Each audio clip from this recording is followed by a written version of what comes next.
Hey, it's Nancy Yearout, and this is Nancy's Psychic View on the High Road to Humanity. And I have Phil Webster back with me today. And welcome back to the High Road, Phil. Thanks, Nancy. Nice to be back. Thanks for having me.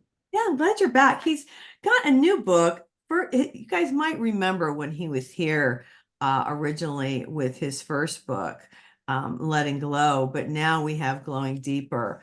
And I really like this. I really got into this one, Phil. And I have to say, it was pretty interesting. Let me just kind of preface this with saying, after losing your mother in 2021, you did release your first book, Letting Glow. But since then, so from what I'm understanding, you've been training with some indigenous shamans. You've been working with some world-renowned mediums, and so you've grown a lot. And this book shows it. I have to say because I picked out a few things to talk about today. I thought maybe we talk about the shamans, maybe we talk about the witches, what happened with that whole situation. You've got a really great history. It's interesting. And then I thought we'd talk about some of the manifestation, but you guys, there's so much stuff in this book.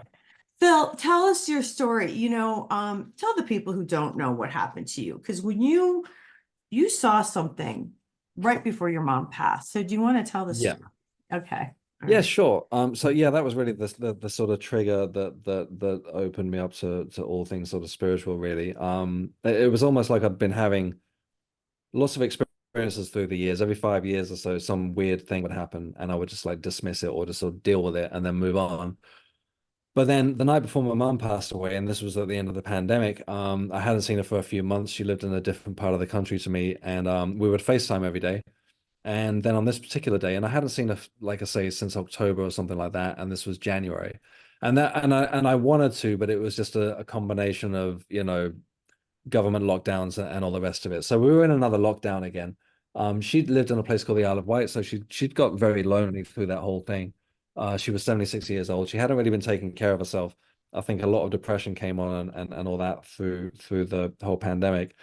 Um, and but we would FaceTime every day. So on this particular day, I think I spoke to her 2 or 3 times that day, and and she answered the phone, and as she kind of leaned into the phone, there was a man leaning in from the other side, and I saw him long enough that I could describe him. He had like thinning gray hair, glasses, looked like he was maybe in his late 60s. And I saw him long enough, like it wasn't long, it was a few seconds, but that he was there, he was solid, he was there. And Right. she moved and he went out of shot.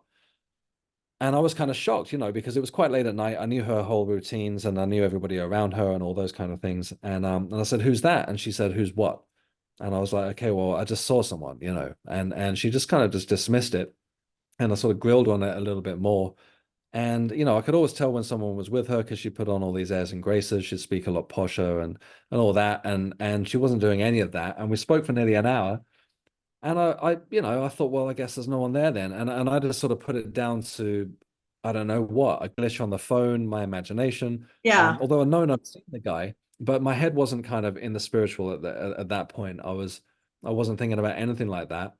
And I just thought, well, that was odd. And I just let it go. And then the next morning, got the phone call that she'd had a heart attack and she'd passed away. So through all of the grief and everything, my mind kept going back to that. I was like, well, what was that? What are we talking here? Like spirit guides, ghosts, or what? Which wasn't my area at all.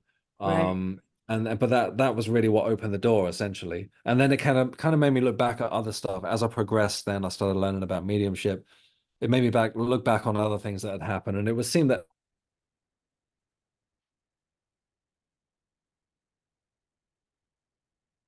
We're having internet. You got to remember he's in the UK. Are you there? You with me? Phil's freezing on me today. You there? yeah. Did you There get you all that? go. Yeah, part of it, most of it. But I Oh, have it's saying a that my question. internet's the thing. Yeah. Yeah. Yeah. We just, we've got a kind of a weak connection today, but it's okay. We'll make it through. Question. Did you ever figure out who the man was? I don't believe that I did. At some point, I remember writing about it, and I sort of came to the conclusion that it was my dad. I don't know why I came up with that. I was sitting one night in my mum's house. I kept hold of it for a while after she'd passed, and I kind of just got this sense of him out of the blue. maybe it was him. I don't know. You know, I haven't spoken to him for 20 years, so I don't know if he's alive or dead or what. But um, well, apparently, I mean, a medium did bring him through, so I'm presuming he's no longer with us. So it's probably But dad. That's crazy. maybe. But then again, wouldn't I have just recognized him, even though they've been a long time since I've seen him? I don't know, you know, or maybe it was a guide or somebody that I didn't know, that a friend of my mom's or something. Who Yeah. knows? Yeah, Yeah. yeah. Sort of Well, remains a mystery. yeah. Well, and it got you onto this path. And now Oh you've yeah, Yeah, and now you've gone even deeper. Well, let's get into it because you guys, there's a lot of sure. information. Let me just say this. First of all, there's a lot of information in this book. It's a really good read. But I picked out a few things because we only have, a certain amount of time that I really wanted to talk about. And the first were the shamans because, and I kind of knew this, but you said, um, you really thought that they were all similar, whether they came from Celtic, whether it was Hmm. Scandinavian, African, the similarities. And I wonder if you would just address that quickly, if you wouldn't mind. Yeah, what I found that so interesting. So I finished writing Letting Glow, and that was kind of like really my story. And then through all that I'd learned about through exploring like everything spiritual that I could find, you Mm, know, that I, despite pouring my grief into that first book, there was like a really nice kind of amazing stuff going on, you know, and I was learning about all these amazing things. I was experiencing amazing things through right. learning about mediumship. So I was really sort of just like dove into the esoteric. I started studying, I just found this course on female spirituality in the Middle Ages, which was pretty random, but it really intrigued me. So I just started sort of looking in every direction, really, and then I just noticed that, you know, when we look back on the history of these things that I would have ordinarily or previously dismissed, such as like nature spirits and fairies and stuff like that, I still have a hard time sort of like dealing with talking about those. But there were so many commonalities, you know, and if we're talking about thousands of years ago, between like the British Isles and then native cultures elsewhere in the obviously what's become the States and cultures all over the world, and we even had some of the same words for sort of specifically for nature spirits, which I found really intriguing. And then there was such a connection to modern day mediumship through shamanism in particular, both through European northern shaman, you know, from the Scandinavia and Russia and all that kind of stuff, and then again, sort of the ones that we're more familiar with from South America and things like that. All these people weren't connected at all, you know, like geographically, but there was so many similarities, and it all sort of pretty much pointed to what how we sort of talk about spirituality today as mediums. Yeah. Yeah. Well, and I really liked I found this really interesting. The cacao plant. You talk a Mm. lot about that. And when you talk about the shaman, and you say it increases the brain, the levels of serotonin, it gives you a positive mood. You sleep Yeah. better. And I've picked this up before. This is so funny. I guess it just really struck me because I have purchased this myself at a Mm. health food store a while back and then kind of took it for a while and then kind of forgot about it. And Yeah. I saw it in Yeah. your book, and you also have a ceremony and exercise in your book. I wonder if Mm. you talk a little bit about the cacao plant and Yeah, absolutely. yeah. I'm sort of from a more practical view because I had I mean, not in the mystical at all. I had a background as a personal trainer. So I really looked into sort of nutrition at some point, and I was Mhm. very health conscious, more than I am now, unfortunately. But I did learn sort of a lot about vitamins and you know all that kind of stuff. And yeah, the benefits from that plant or drinking that are just really great. I mean, it's just really good for you. Apparently, it's like one glass is the same as getting like a bag full of spinach. You know, it's got as much magnesium in it. It's just really an all-round healthy thing. Also, I'm like overly fond of chocolate, so that was like really a great alternative to me to just take away all the sugar and it still tastes amazing, you know. And I just found that yeah, just using that as a way to start the day was just like a really sort of positive. It was almost like a focus to just have a little meditation or moment of mindfulness in the morning.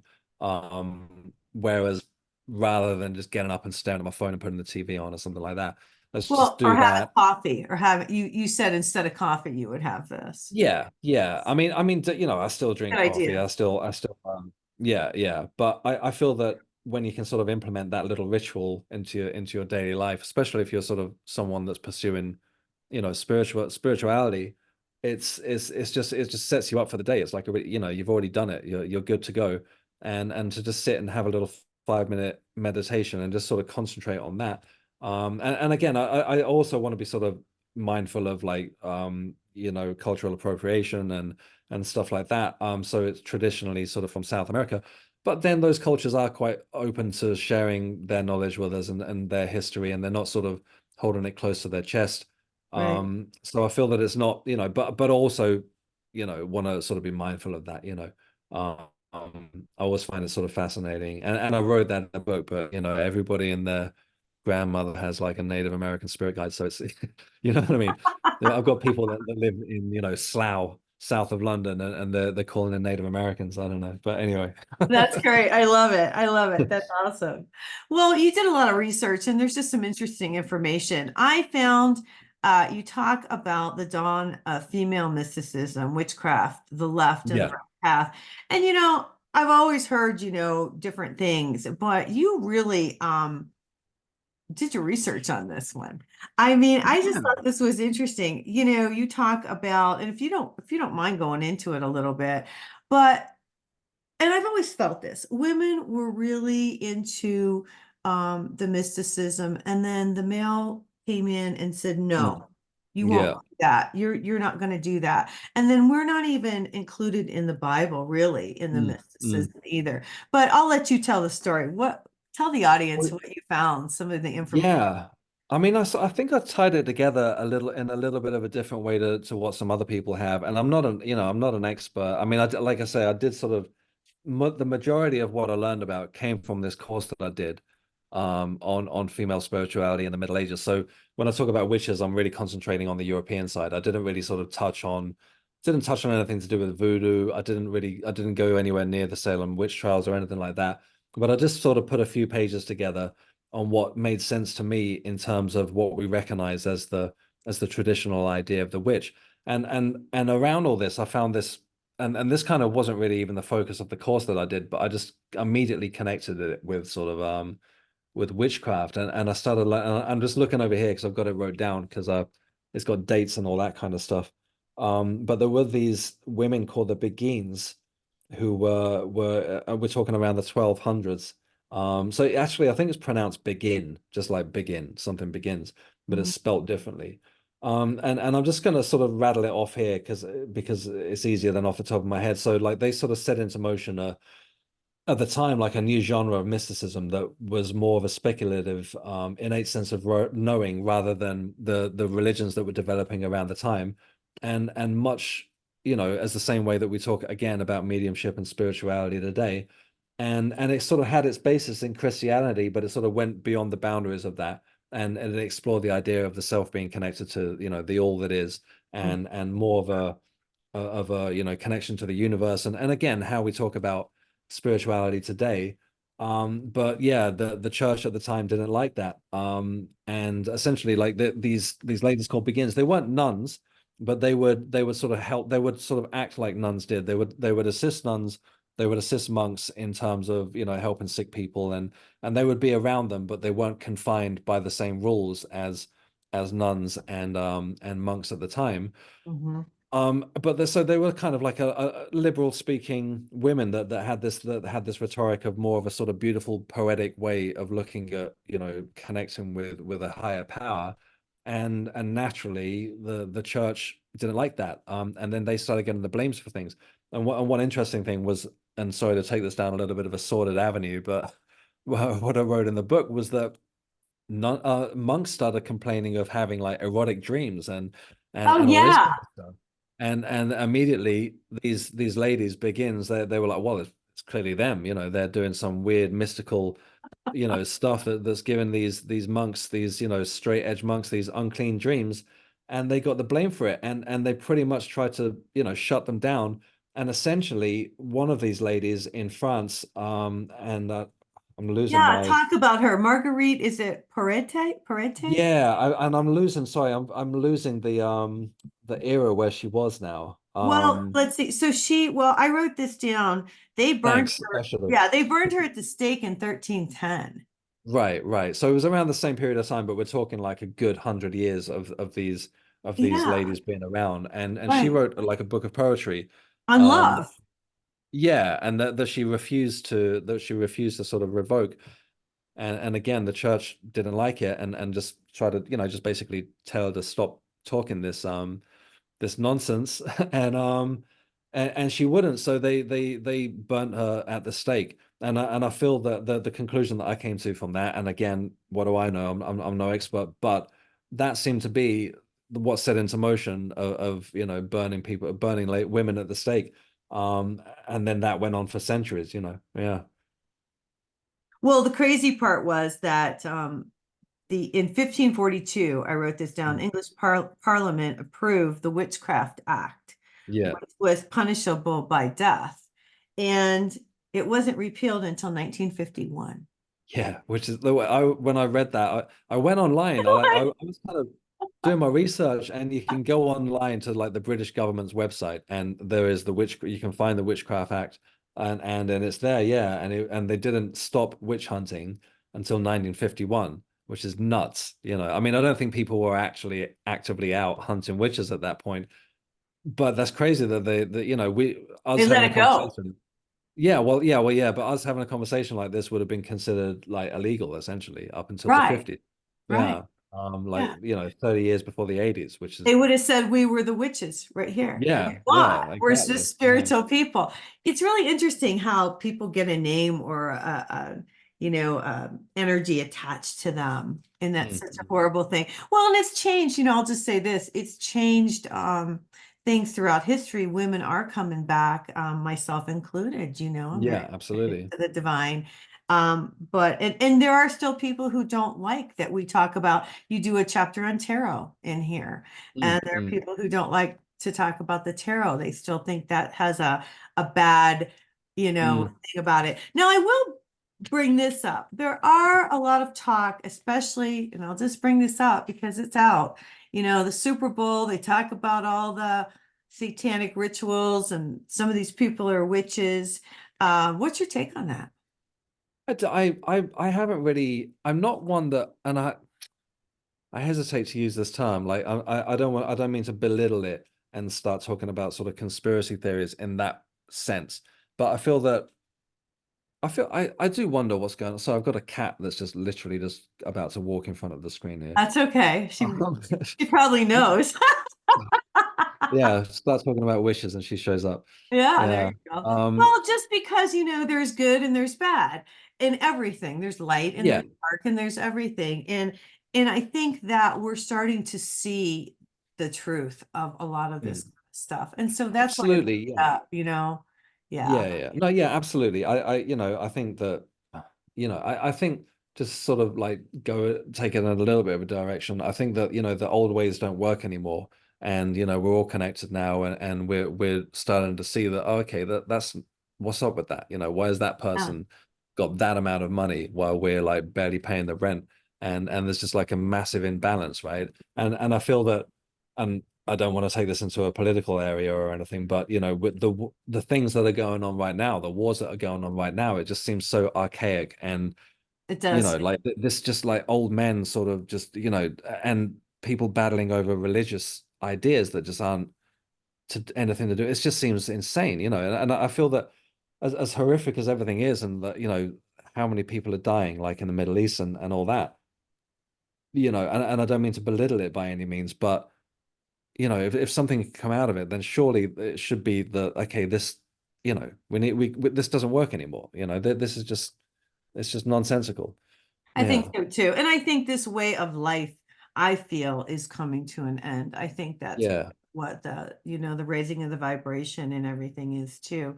Yeah. Do a chapter. I just thought this was interesting, um, on manifesting in the multiverse. And I bring this Mm, up because, of course, I was just at this event. I had a lot of people talking about the new earth, how it's going to mm, split, all of that. And this kind of mm. reminded me of that. Um, Yeah. talk a little bit about this. And you say vision boards. I really like this because I do vision boards. I've always promoted vision boards. And it's the Yeah, thought and intention that you put out. Mine's over here. Um, absolutely. Yeah. yeah, talk about this. I mean, I think that there's nothing wrong with vision boards. I'm just going to sort of look at my notes again because this when you start talking about What? well, when we start going to, sort of talking about timelines and now and all that stuff, it goes really, it goes quite out there, right? But I find this stuff really fascinating, Yeah. especially like manifestation. And I think that, like there's nothing wrong with vision boards and sort of, you know, I've just spent like two books talking about as not being our thoughts. And then, somebody might argue that, a lot of spiritual practitioners talk about, well, what you concentrate on is what you manifest, Well, the energy, it's your energy. Wherever your energy goes, is what you are Yeah, manifesting, right? yeah. And I think that that there's truth in that, but I feel that, sort of I've been reading like a lot of Neville Goddard. I know like he's sort of become popular again, but I feel that, sort of really, like you say, the energy getting into that state of being where you want to be, rather than just kind of sort of concentrating on, a new pair of shoes or a new car or whatever, whatever we were sort of led to believe with The Secret and what have you. I think the key to behind it is really tapping into that moment. And the way that I sort of looked at it, I had this very profound experience about experiencing the moment of now, which we talked about before. Okay. Um, it's quite of a long-winded thing, but I thought I was going nuts when a doctor, they said it was psychosis. I went to a therapist. He said you're having an awakening, and it was like I could really palpably feel this moment of now. Like there was nothing else. Linear time fell You away. talked about this on the first show that you were Yeah, on. and Yeah. it was terrifying, whatever it was. But I think that, and it felt like I thought I was going nuts. I thought it felt like chaos, like linear time fell away, and it was just like now, now, now, all the time, and I couldn't switch it off. But when you sort of look at it, and we've only got this moment of now, then it sort of brings in these ideas of, well, then everything that's ever happened is happening right now, and everything that could possibly happen is happening right now, which brings in the idea of, multiple universes and different timelines and all that stuff. Mhm. And I think that, yeah, when people talk of the new Earth, I don't feel that we're suddenly going that some of us are suddenly going to get transported somewhere else. I just feel like it's a matter of which timeline we choose to take. And I feel that we do it all day long anyway. And this goes quite out there. But for example, I could stand up now, fling this laptop at the wall, run out into the street naked, singing, and I'd get arrested. And it'd cause mayhem around here. My fiance would be like, "What the hell are you doing?" Or we could continue this conversation, right? So it's just like as an example that you can sort of shift to a completely new reality really easily from this moment of now. We're constantly doing it. We go left or we go right, and that sends you down a completely different new timeline. And I feel that we're all doing that, all with each other, and it's nuts when you start looking into it.